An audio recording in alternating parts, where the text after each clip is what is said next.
transition for me was completely debilitating. So here I am at, age 28, 29, something like that, and I literally could not type. When you're in the muck of it, you don't think that anything that you actually know how to do could translate to anything else. Transition, it can be a scary time. I think what it felt like to me was reestablishing my identity. Being an athlete is all I knew. My transition was prompted by an injury. It was a moment of, I can't do this. I won't be able to do this. And that was difficult emotionally for me at that time. It was kind of like my world dropped out. I realized that I needed to do something new, and I didn't know what that was. It meant that this other life of mine and this other identity of mine was not going to continue.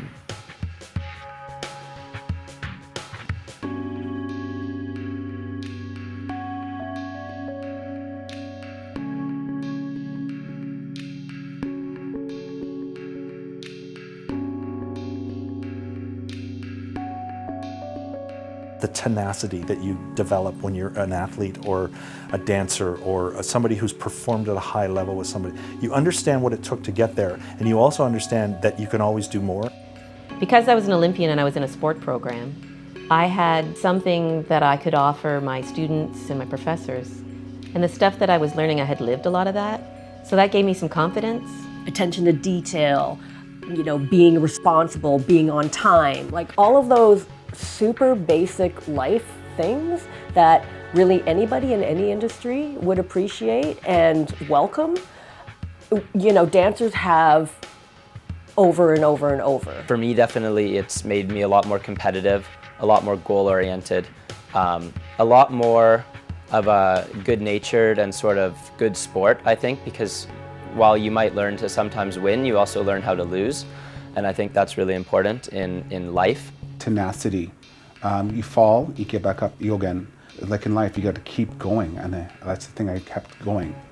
Keep going, keep going, keep going. The kind of subconscious ability to problem solve while you are performing as a dancer, while you are working in a studio was invaluable.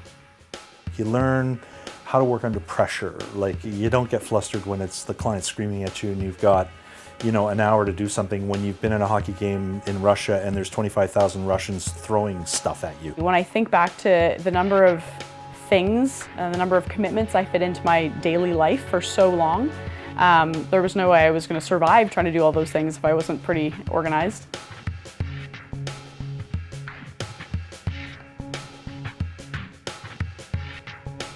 Even though it's been 28 years since I competed, I will always be an Olympian. You carry that badge. What do you do? I'm a dancer. And that answer has been the same for 20 years. There's never an end to my transitioning. I'm transitioning now. Be prepared that it's gonna hurt, it's gonna be hard, and you're gonna feel this emotional void. Feel the fear. You can't just say, don't be afraid. Just feel it, know it, and now get ready to move forward. You can do it. Don't be afraid. You can do it. It's going to be hard. It's going to require work. You're going to feel like you don't know what you're doing sometimes, but trust in what you're doing and seek out appropriate support, and you'll make it through it.